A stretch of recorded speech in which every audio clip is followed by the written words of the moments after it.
Once upon a time, a long time ago, I was a military police, so I do not have a problem raising my voice if it's needed.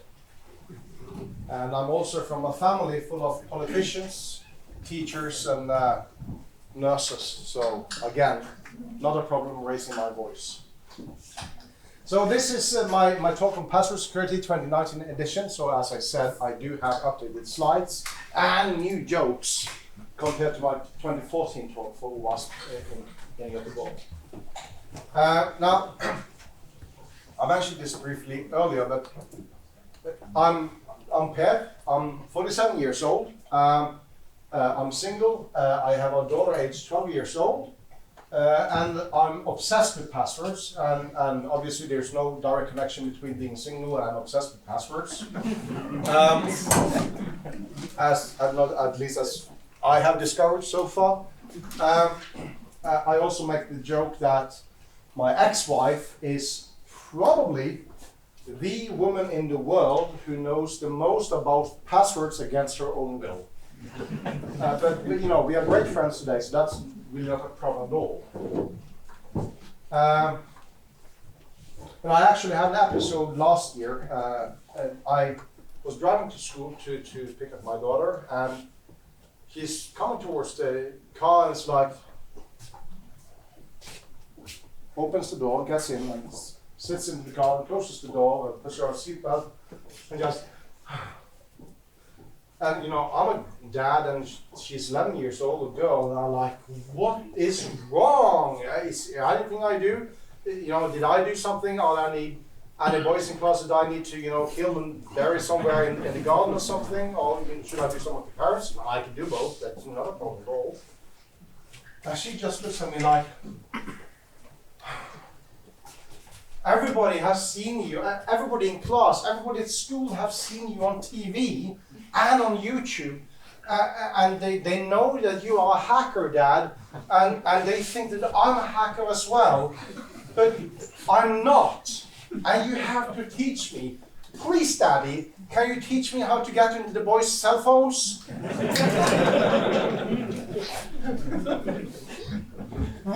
What?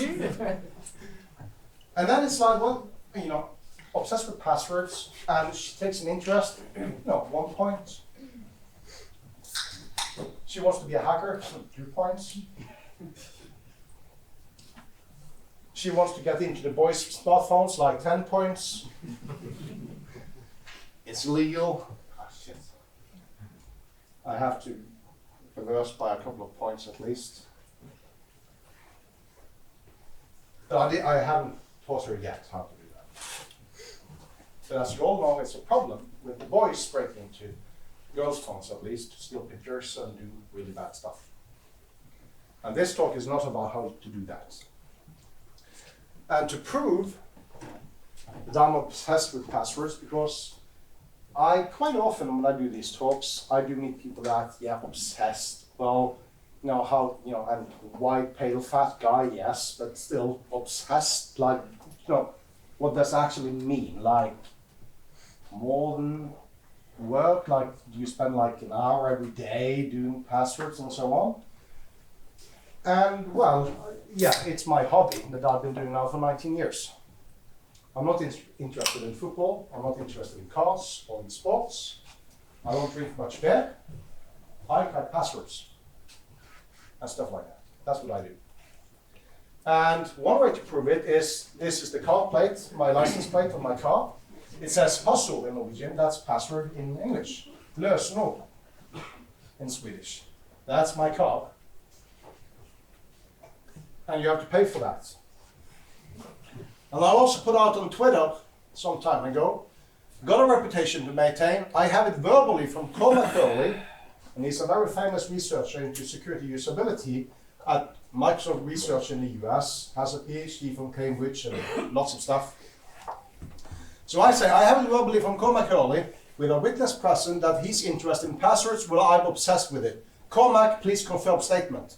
And Cormac replies, confirm, I have a healthy curiosity, while Thorsheim is pathologically obsessed. Like, yes! Winning again! Because he's a great guy. I think it was 2 years ago, I was invited to do a talk on passwords in Lisbon in Portugal. So I wrote on Twitter that, hey, I'm going to Lisbon in Portugal to talk about passwords. And he responds saying that, oh, I'm actually in Portugal with my fiancée that week. Would you be interested in meeting up for dinner? And then we can discuss passwords. I was like, yeah, awesome. So I meet up with him and his fiancée, and we have a beer and we have dinner. There's like, blah, blah, blah, pink goes, blah, blah, blah, passwords, and she's like, pretty used to this, yes. A lot of fun. That's me in a nutshell. And I do have my own YouTube channel. I do not have a Snapchat channel. That's too much. I do have a YouTube channel because I am the founder and main organizer of PasswordsCon. And PasswordsCon is the first and only conference in the world which is only about passwords and digital authentication. So this is a OWASP meeting. I've been to OWASP meetups in Oslo, in Frankfurt, in Germany, and some others as well. And a large part of the password storage recommendations, the password storage cheat sheet as an example on OWASP, I didn't write it, but I think I can say that me and quite a few of my friends have been really influential on those recommendations. So on PasswordsCon, we discuss anything related to passwords. The last time we did this was at the Swedish Internet Days by invitation from Anna-Marie back in November in Stockholm. And great news, we are doing it again in November this year. So get ready to sign up and participate at the Swedish Internet Days. And we are doing 2 full days, maybe even more, nothing else than passwords and anything related to that. Anna-Marie, was it fun? It was good. Was it interesting? It was awesome. It was awesome. Yeah. Ooh. Okay. So lots of expectations for me then for this year and the program as well. We had Google on stage, we had Apple on stage, we had 1Password on stage, and we had many others as well talking about how you create passwords, how you remember them, how you store them, send them, change them, all kinds of stuff. Really interesting. But first of all, I'm going to ask you this very simple question. Do you need an account for that? If I'm going to buy some shoes online, do I need an account to buy shoes? Yes or no? Those that says yes, I need an account to buy shoes online, raise your hands now. Like all the way up so all the other people can see this. There was somebody here as well. Yeah. You don't need an account to buy shoes online. But for some reason, well, the reason is marketing, of course, you don't need an account to buy shoes. And for most services, at least any physical goods that you want to purchase online, you don't need an account. And here's a very simple trick for you. You're developers, I'm not. I can do no word in Commodore 64 Basic, that's it. Does anyone remember Commodore 64 Basic? Oh, thank God. I'm not that old. I'm not a dinosaur yet. Point is, this is a very simple trick. A lot of you today, I'm pretty sure that if somebody wants to buy a service from you, physical goods, or to sign up for any kind of service, they have to create an account first. That's like saying, before you can come into my grocery store to buy milk, you have to sign up for an account.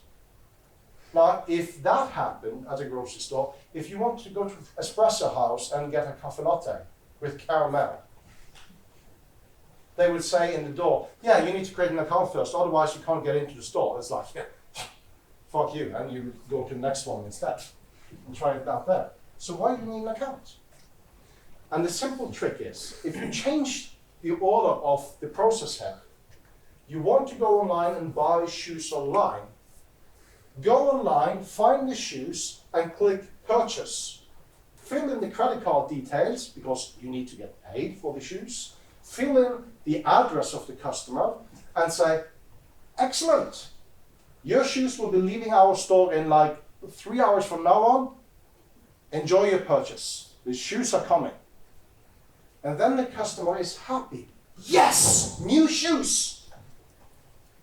And then you ask the customer, would you like us to save your credit card and home address details in order to make your next purchase easier? That's the same thing as asking, would you like to create an account? But you don't ask that question. You're asking a customer-friendly question. Would you like us to save your credit card details and your home address so that your next purchase will be even faster? We can make you spend more money faster than any time in the world, anywhere.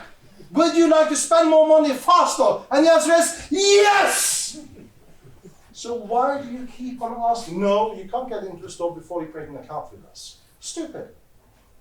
Well, unless you are trying to minimize the number of new customers, of course.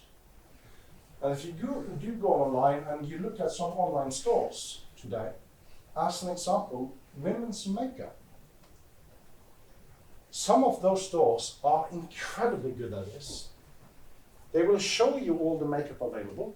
They will allow you to purchase it, to enter your credit card details and the shipping details, and then they ask you, would you like us to save the details for your next purchase? Because of course they want you to come back and purchase more. Make the customer happy, and then ask them a friendly question, save the details. Very simple change. It will make you a ton more money. Got it? Yes. Good. Good. No, I don't have to repeat it. So, moving on passwords. Back in early spring 2016, I was contacted by the National Cybersecurity Alliance in the US. That's the US government, Microsoft, Google, Facebook. Everybody can be a member of the National Cybersecurity Alliance because it's free. I'm actually a member. I'm not American, but I'm a member still. And they said, hey, on World Password Day, which is going to be on May 4th. May 4th, International Star Wars Day. And we're going to do the World Password Day on the International Star Wars Day. It's like Christmas and New Year's Eve on the same day. The World Password, because that's a thing, World Password Day, it does exist. So they said, we want to make some recommendations on passwords for the US consumer market. Would you be interested in helping us in doing that? And I said, yeah, sure, I do that all the time. So I did, and these are the recommendations they put out, and these are my words that I wrote for them. Tip number 1, make your password a sentence. A lot of people, even in 2019, does not know that you can use space in your passwords. So if you write born and raised in Gothenburg, that is an incredibly strong password. Any hacker, maybe except Russia, China, US, and a few others, will not be able to crack that password by brute force. Born and raised in Gothenburg. Because the number of words and the number of characters is so high that there are trillions and trillions and trillions of combinations available. And without very intimate knowledge of how you create your passwords or passphrases, they will not be able to break it. Now, I was born and raised in Haugesund, a small city south of Bergen on the west coast of Norway. So if I use the passphrase born and raised in Gothenburg, it doesn't sort of make sense to me. My brain has no need to remember that. So my recommendation is not just to do a sentence, but a positive sentence, something from your past that doesn't change in the future. So that's an advisory for all the men present. Don't use anything related to your wedding dates. It might change in the future. Okay? Yeah. Word of warning. Been there, done that. But it can be a simple, part of a song that your mother sang for you when you were a kid, or something that you sing for your kids today. That is a strong passphrase. And I know that it sounds strange, but it is true, and there's solid research to back this up. Do not trust the newspapers writing something else. Now, this, number 2, is a hard part. For every unique account you have, you need a unique password. And I can't enforce this on you. I can't enforce this on my employees. but I highly recommend you to do it. Because people, when you get a breach on one site, the bad guys will reuse that username and that password across many other servers to see, are you one of the 50, 60, 70% of people that are reusing the same password across many different services. And they check that incredibly fast. And I have more than 400 accounts on all kinds of services online. Of course, obviously I don't remember the passwords, so I use tip number 3, write them down. And I'm computer literate. I am 47 years old. I've been sitting in front of a screen since I was 11 years old. So I think I know how to use computers, and I use a password manager. But you know what I did? I told my own mother to write down her passwords on a piece of paper. And she was like, whoa, no. I read in the newspapers, the bank have told me I can't write down my PIN code, I can't write down my passwords, I should never give them to anyone, period, she said. And I said, well, that's bullshit. Oh, no. You can't disagree with newspapers, right? Well, yeah, well, they're reporters. I've been studying passwords for like 7 seconds. I've been doing it for 19 years. Yeah, Mom, give me a little, trust her. And I said, the point is, Mom, you are not of any interest to Chinese or Russian intelligence agencies. Sorry, you're not that interesting. I mean, you're a nurse and a teacher, for God's sake. So I don't think that they will travel to Norway, to your city, and figure out where you and Dad live, and break into the house and try to steal that paper from your kitchen drawer. And to be honest, I'm working for a hotel chain. What kind of secrets do we have? If you want to know how we make bacon, you can get the recipe. If you want to know the price of our hotel rooms, it's freaking online. We don't have that kind of secrets. We don't do rocket science. We are a hotel chain. We do have secrets, yes, your personal details and your credit card. But other than that, we don't have that much secrets. So I said, I don't think that Chinese or Russian intelligence will break into your house and put a gun to your head in order to try to make me do something stupid. So, forget about them. And forget about the criminals as well. A randomized attack, yes. Somebody specifically targeting you, no. Ain't gonna happen. But there are some other threats as well that we have to look into, because we have to do threat scenarios. Who are our enemies? Who are our threats? And we have to look at what kind of intention they have. How much would you like to do this as a criminal? Is it like, yeah, I really want to break into a computer? Like, oh yeah, it would be fun if I could do it. I'm clueless how to do it. And the other one is, number one is intention, and the other one is capacity. You want to break into a computer, but you're absolutely clueless on how to do it. Well, then you're not really a threat, at least not now. But if you are a really good hacker and you really want to break into a computer, well, then you're probably going to succeed. That's simple math. So I said to my mother that, well, maybe I'm not like half good hacker now. And obviously I know where you and Dad lives. So I can go back home to you and you will say, hey, welcome, open the door and I will be let in. And I can steal that piece of paper and I can break into your online bank account and I can steal all the money of you and Dad. But if I did that, I'm going to be in a shitload of problem, am I not? And she said, oh, yes. And if my sister does the same thing, oh yeah, applies to them too. Okay, well then Mom, there's only one threat left, and that's Dad. And like, if Dad would face rape your Facebook account, that would just be friggin' funny. It's like, it's not a problem, it's just funny. So I told my mother, because she says I'm retired and I'm done learning new stuff. I just want to use the knowledge that I have and go traveling with Dad. I don't want to learn anything new.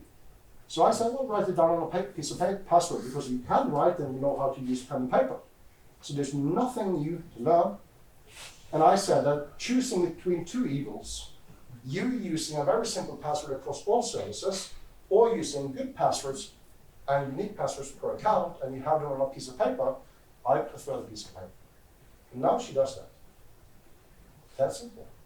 And this is a threat scenario that applies to most of you. And earlier, I was one of those guys that would really trash your computer if you left it unlocked. And now I really regret that, because you should trust your colleagues, and your colleagues should be able to trust you. So stop doing that stuff.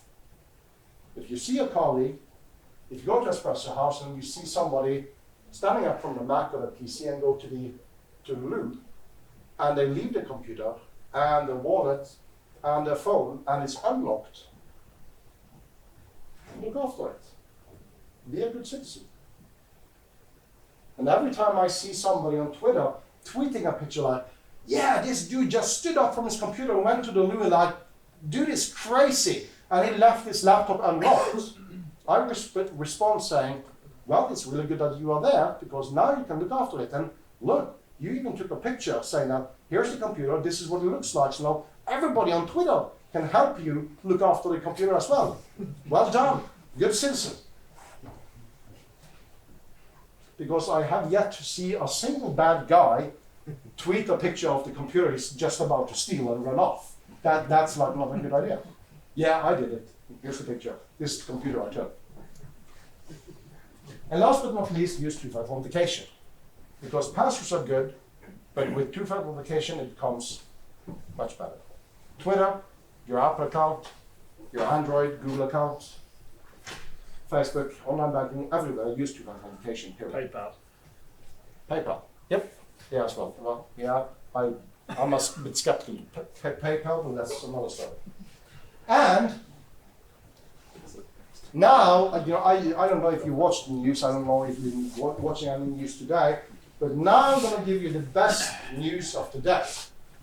And these news that are coming on the next slide, really simple news, are so good that I expect pretty much everybody to applaud. I actually expect some of you to stand up and applaud and go like, yeah, finally! And I'm single, so, anyone wants to give me a hug, I'm here for you. Not a problem at all. Are you ready for the best news of the day? Yeah. Learning by doing. Excellent. So, the best news of the day is mandatory and frequent change of passwords are stupid.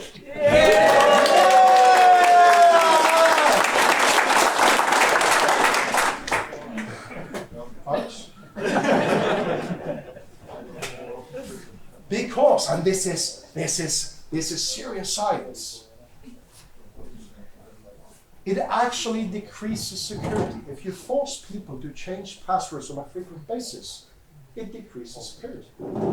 Because now that I have given you the recipe for a good password or good passphrase, I tell you, make a good passphrase, and you will do, yeah, born and raised in Gothenburg, that's going to be my passphrase from now on. It's like, well, dude, don't use that one.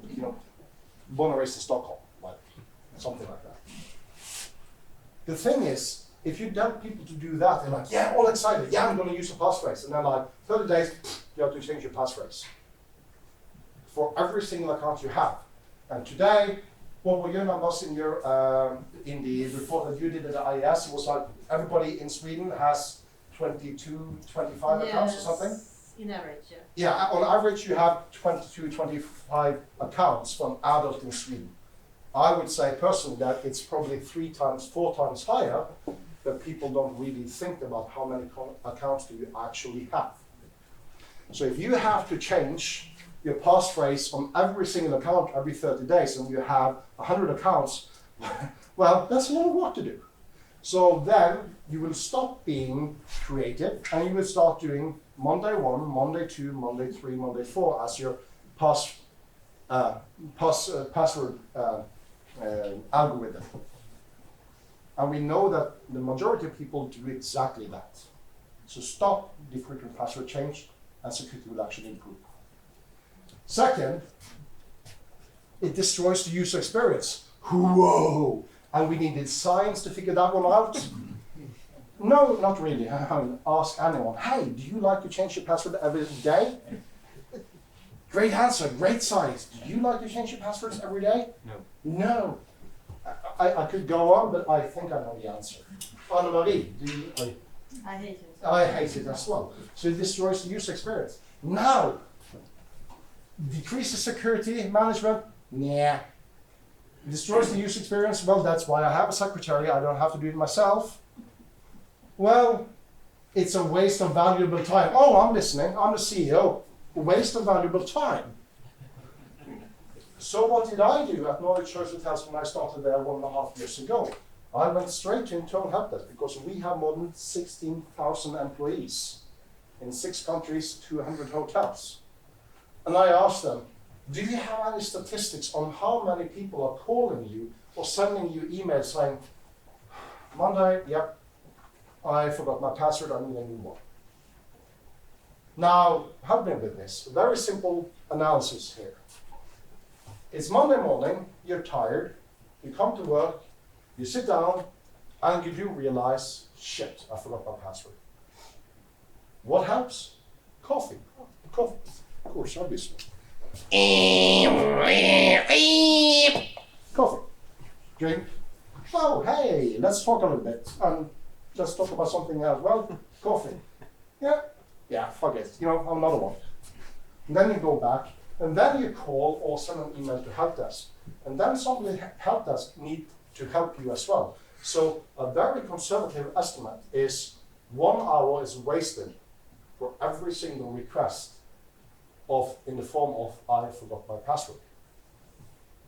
In Nordic Choice Hotels, when I started, we wasted 2,500 hours per year. Only for people that have forgot their Windows password. And we also use Google. And most employees are using 5, 10, 20 other systems as well. So the numbers are staggering. If I can just reduce those 2,500 hours by 50%, it's a massive cost save, and it's a much better user experience because people don't have to make their phone call all the time as well. And then we're talking about something that management understands. It's a waste of time, which is a waste of money. And then we say, hey, fix it. Well, I will do that. Thank you. First thing I did is stop the password change. And now, I go for lunch and all my colleagues are like, hi, Per, can I get you something for lunch? Have a seat. I'll pull out a chair for you. And, thank you for, stopping that password change. I love you, man. It's like, fantastic. And I work with security. I mean, anybody here work with security? Yeah. A lot, yeah. Do your colleagues treat you like that? On a normal day. But Yeah, well, I do have those other days as well, I have to be honest. It's a good thing to do. So good usability, in my opinion, means good security. So we don't design good security, we design good usability, and from good usability, you will get good security. And when I see bad UX, I kind of get a little bit grumpy. Now, when you're going to create an account anywhere, it's very typical that you have to enter an email, a username, and choose a password and re-enter your password to confirm the password. And you only see the dots or the stars, right? Well, one of the things you could do is, in your code, you can make sure that as soon as I enter the page, the marker is already in this field, so I don't have to move the mouse pointer in there and click. Just put in a function saying that as soon as I enter the page, I can start typing into this field. It's one mouse pointer and one click save. Very simple usability. What more can we do on this page? Well, I can ask you pros and cons of using a username. Like, I can select anything I want. I can just use my first name, Per, as my username, instead of having an email, because I can have a very long email address. On Twitter, you can choose to log in using your Twitter handle, your email, or your phone number, if you have provided your phone number to Twitter. Now, I'm not going to say, what is the optimal solution. But if you don't do this, try to go back and ask yourselves, why are we asking all our customers to use their email address as a username? Why can't they use anything simpler? Something that can be easier to remember, like the first name, the last name, the phone number, the call name, or whatever they have. Think about that. See if you can give them more options. Ask them if they would like more options on this. because some do. And Twitter does it, and it works. You also have the rules of like, yeah, your password needs to be 8 characters long. And I'm like, yeah, and why the fuck didn't you tell me that before I entered 7 characters and pressed enter key, and then you say, you need 8 characters. Okay, typing 1, 2, 3, 4, 5, 6, 7, 8 then, enter. No, you need letters as well. 1, 2, 3, 4, 5, 6, 7, A. You need capitalized letters as well. Somebody's gonna die. Okay, 1, 2, 3, 4, 5, 6. Lowercase a, uppercase A. You need special characters as well. And obviously, you need an emoji as well. Well, why can't you just tell me the rules before I start doing this stuff? Or why can't we just remove all those rules and say that complexity comes from length of the password? So what did I do at Nordic Choice Hotels? I said that we have got rid of all the complexity rules. But I haven't really told people that. But what I did, I said to people, would you like to never change your password again?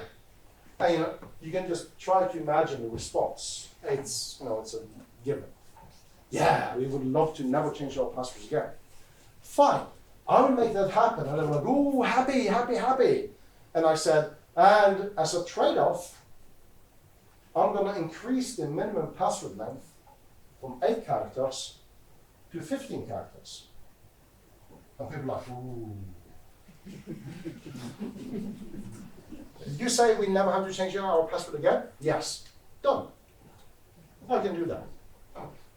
Because the problem is to change the password and be creative every friggin' time. So if you allow them to create a good passphrase and never change it again, it's fully acceptable to have a minimum length of 15 or 10 or 12 or whatever your flavor is. But 8, 9, I would also say 10 is no longer good enough. Anything above that, fine. And especially when you say you don't have to change it again. I remove those with the Brexit rules. You can also implement the client-side passphrase generator. Some very few services have done that. Instead of asking the user, now you're going to sign up for an account and you need to figure out a brilliant password. Well, why can't you just give them a passphrase? This is my beloved passphrase, exclamation mark. And if you want to, you can print it, do a print screen, print it out on paper. And if you want to, you can of course change it. But one of the problems that we keep doing all the friggin' time is when we are going to give a user a new password by phone, by email, anything, we make it very short and very complex. And then we force people to change it. But you are a bad example, and then they will change into a bad password. If you give them an easy to understand example like a passphrase, which is easy to remember, born and raised in Gothenburg, they're like, oh, you can actually use spaces in the passwords. Nice. I didn't know that. I'm going to do that as well. So educate their users. And then you also have this icon that you can click and open or close eye. And that's, in some religions, a single eye, that's a lot of words. It's the evil eye. So instead, you should have a text that says hide or show, and then you will be able to see your passphrase in here. And if you have that, and I say that if you're designing for smartphones initially, and most people today, they are watching content on a smartphone, or an iPad, or something like that, a small screen. So eavesdropping over the shoulder is actually pretty hard. So I say that in quite a few cases, if you're designing an app, I actually ask developers to by default show the password when it's being typed in, and then have the option available to hide the password on screen. Because if you do that, you don't need the additional, this field suddenly becomes redundant, where you're supposed to type in the password once again. And then it will go faster to create a new account. And you can actually also see your password on screen, so if you make any typing errors, you will see it on screen. Usability, and usability will give you better security.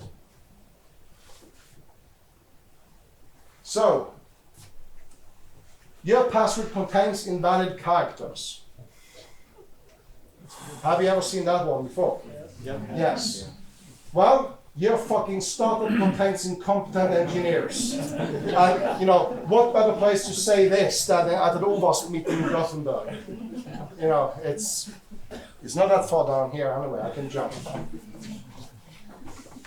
There is no such thing as invalid characters in the password. If you do not support the entire friggin' Unicode character set, then you're doing it wrong. That's my opinion. If people want to sign up an account and they want to use friggin' simplified Chinese in their passwords, let them. They're probably Chinese or really paranoid. Then allow them to do that. I want my password to be emojis only.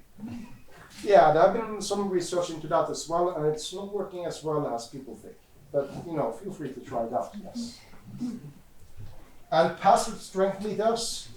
Here I type in my name, Per Thorsheim, and that's going to take 923,000 years to crack, according to how secure is my password. So I'm using my own name as my password, and that's going to take you 923,000 years to crack. Well, I say, friggin' bullshit, never trust password meters. You can use them as an indicator, you should actually, but never trust them. Now, the value for password is something that I mentioned back in 2014 as well, so I will do this one really quickly. The Associated Press, the news agency, on Twitter, many years ago, had 1.9 million followers, and suddenly they tweeted a message saying, breaking 2 explosions in the White House and President Barack Obama is injured. Now, that never happened. He was never injured. There was never 2 explosions in the White House. And nobody else tweeted out that message. That message only came out on the AP Twitter account, period. That single message made the Dow Jones Index drop by $136.5 billion in a time window of 7 minutes. And if you know anything about stock trading, you know that if you can predict that this might happen or this is going to happen, today you're on OWASP meeting and you're on a developer, and tomorrow you will be in Bahamas and you will be married again with a luxury yacht and 3 Porsches to go with it. Because you're insanely rich based on this happening. And who did this? Well, somebody sent one email to 3 or 4 reporters at AP. One of them clicked a link in that email because it looked like it came from a colleague and was phished into giving away the Twitter password for the AP account. And who did it? Well, the Syrian Electronic Army. Hackers supporting President Bashar al-Assad and the Syrian regime. Now, we don't know if they are dead or, you know, they haven't been caught as far as I know. But even more interesting is we don't know if the regime in Syria or these hackers actually made any money from this. This is political hacking, really serious political hacking. And the value of a password is $136.5 billion. That's the highest amount I've ever seen connected to one single password for one account. And it was just one tweet. So Twitter is sort of important as well.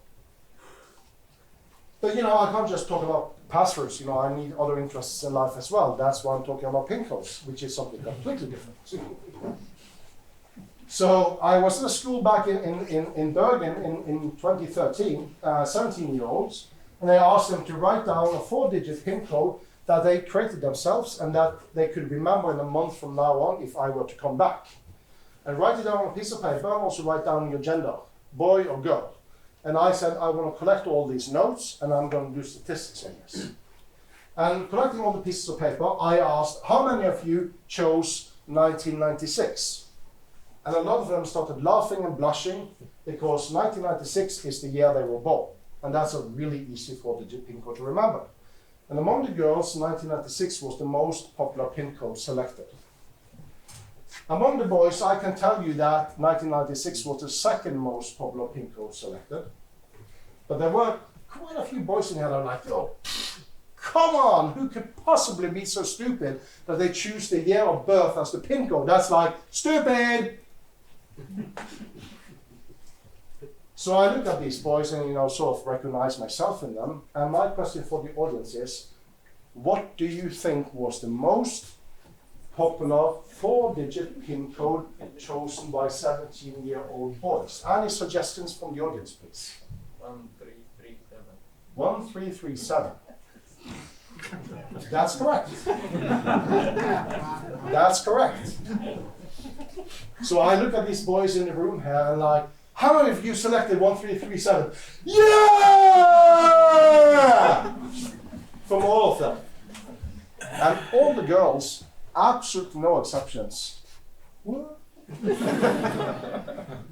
Because none of the girls had selected 1337. So they're like, can you explain what that means? And all the boys like, losers. So I say, well, if you read the numbers as if they are letters, it says LEET, short for lead, short for elite. And if you play games and somebody's really good, you will type in 1337, maybe with an exclamation mark, that's like, whoa, dude, you're really awesome. And when I explain this in the audience, all the girls, no exceptions, oh God. And the boys go, yeah! And then I went to the university in Trondheim with, a little bit older students there. And I did the same thing. And there was one young woman who raised her hand, yes, I picked 1337. And I'm like running up to her like, right, you could be the woman of my dreams. Whoa! But I got asked, do you play computer games? And she looks at me like, heck no, I don't. Shit. Okay, well, but do you have any friends that play games or something? And she said, yes, I do have friends that play games, and I know the meaning of 1337. It's elite. But that's not the reason for why I chose it. My postal address at home is 1337. It's just outside Oslo. So a lot of the student boys were like, I want to move to somewhere just outside Oslo. Because then I get to be like 1337. Pretty awesome.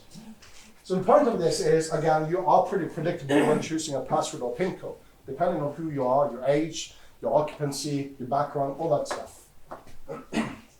And most common PIN, 4-digit pins in the world, 12340002580 and so on. I've been looking into, One question: how many people did choose their birthday instead of their birth year as bingo? The vast majority selected 1996. And for those numbers that were not 1996 and 1337, it was pretty much just random numbers. Okay. Yeah. So it was really, really focused on those two. So I've been looking into PIN codes that are being used by lots of people. If I ask you to generate a 4-digit PIN code that is not easy to remember, you are not going to use 0. Because because when you're creating a non-memorable 4-digit PIN code, you think of a random number. And a random number does not contain 0, because 0 doesn't sound random.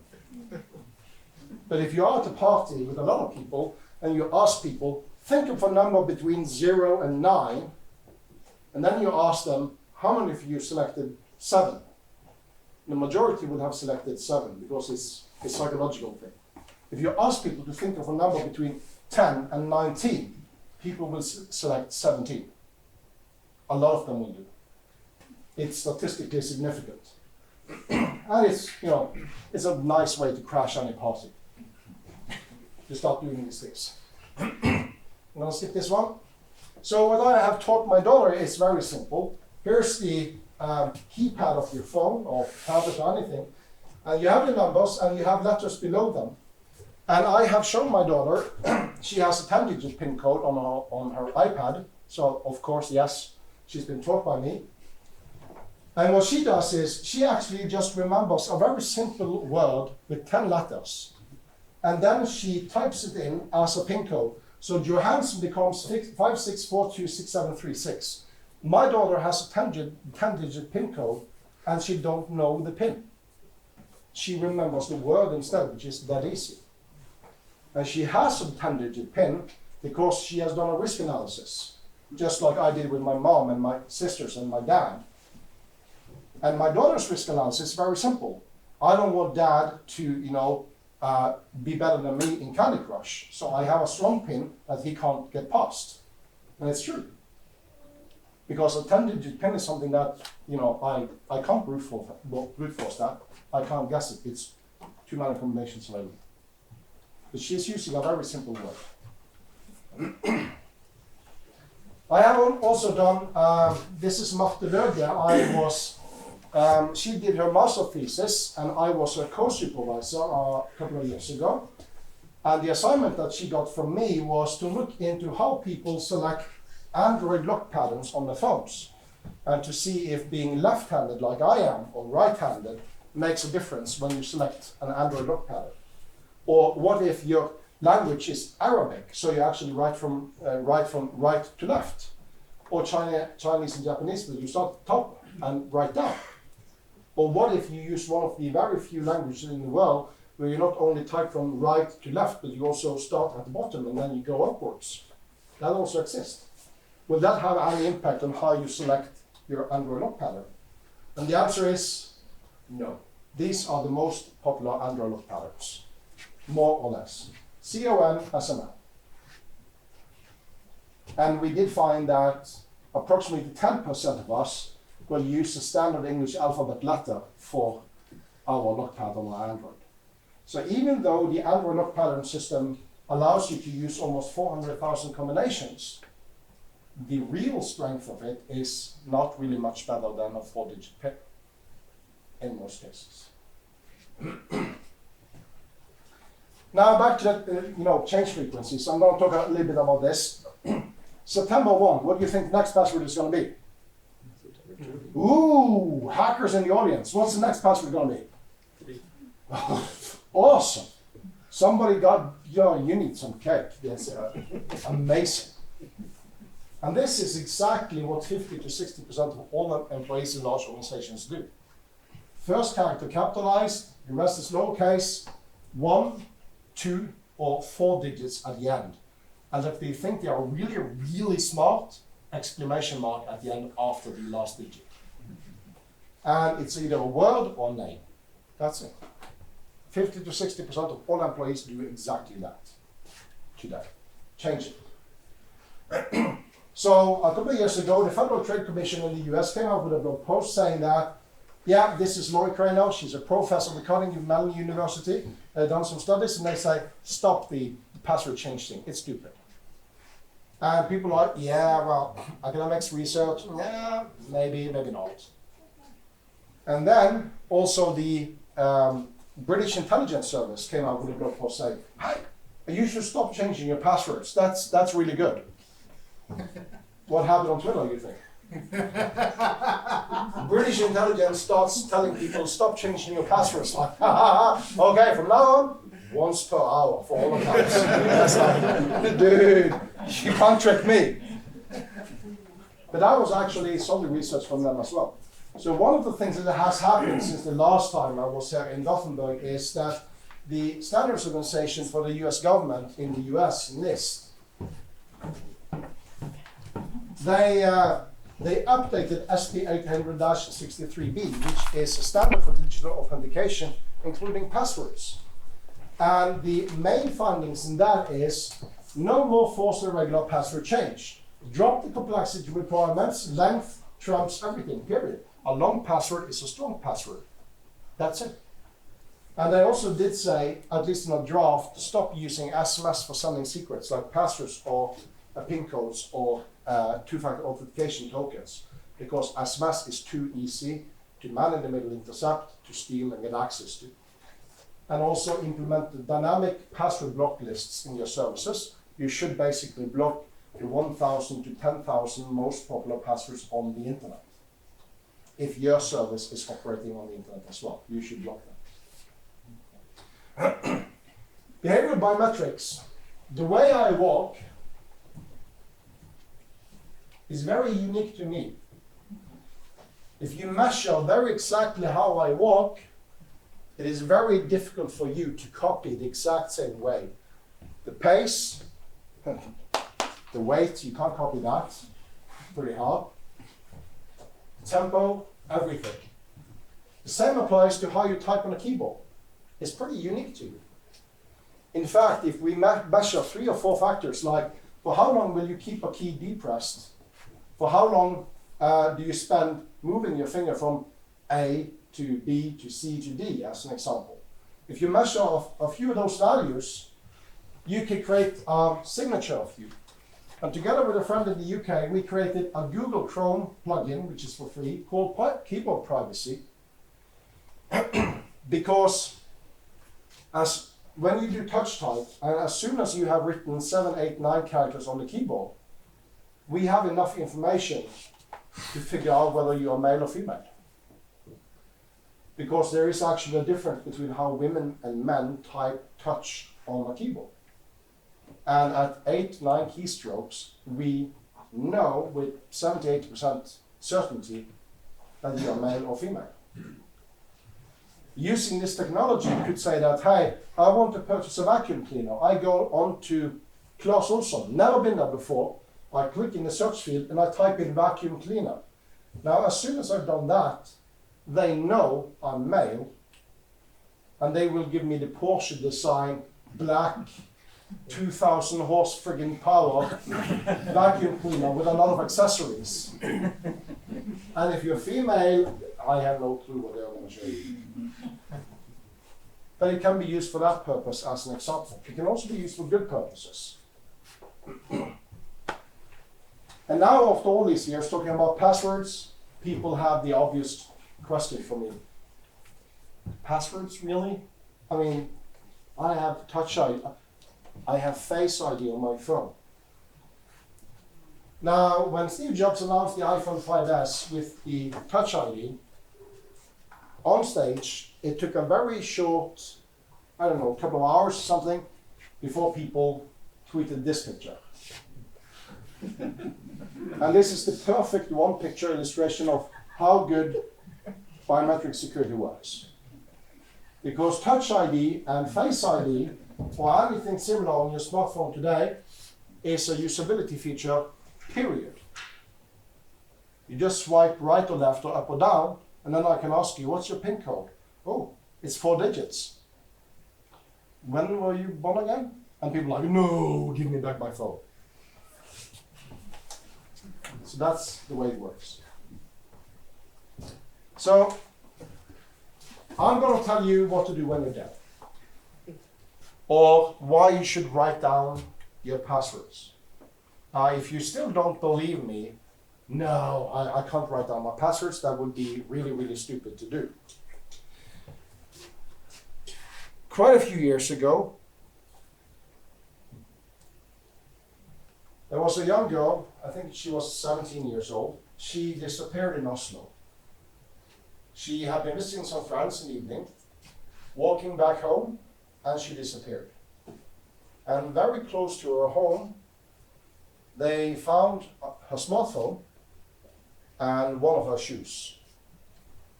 And they said, she's a good girl. There's no reason to believe she has run away.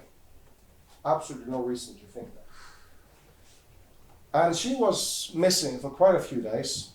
And in the end, she was found, abused, and killed. Before they found her, one of the large newspapers in Norway, they called me like, yeah, you're the password something expert. You know, the Norwegian police is trying to crack into her phone. Obviously, she has a good PIN code, or nobody knows her PIN code, and they have been issuing court orders to the police in California so they can go again to the Facebook and say, we want access to her Facebook account to see if she has any new friends, any bad friends, if she has received any threats, any images, any videos, anything that can give us a pointer to find her again. And the newspaper asked me the question, do you think the police should be allowed to hack into her phone or hack into her Facebook account or to get those data from Facebook? And I said, seriously, is that a question? Really? There's a kid gone missing. Everybody wants to find her and get her back home safely. Of course they should be given access. If there's anything I can do, I would love to help them for free, if I can. So that is exactly what you can put into your article. They did. And she was found when she was dead.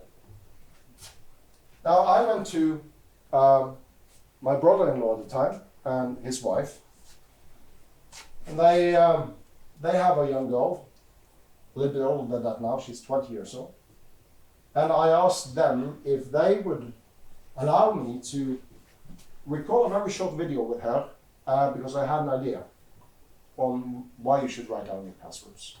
Now the video is in Norwegian, but I have muted the sound and I will do the voiceover in English. It's 1 minute long, and this is what it looks like.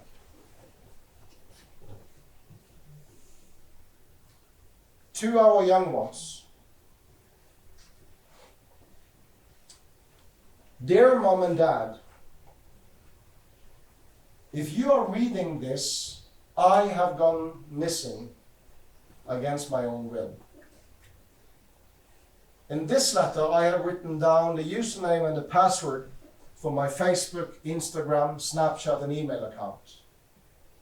And you can use this, and the police can use these data to find me. Please come and find me as soon as you can, and remember that I love you. And this is in the envelope, and on the outside it says, for emergency purposes only. Because electronic evidence is becoming more and more important for the police, for us, for your parents, to find you if you go missing. And in the absolute worst case, like with this girl, ended up dead. Your username and your passwords are basically a digital testament, allowing your family, your friends, your colleagues to clean up your digital life. And hopefully that will never happen, and we will be able to find you again. So write down your passwords and give them away to somebody that you trust. Thank you.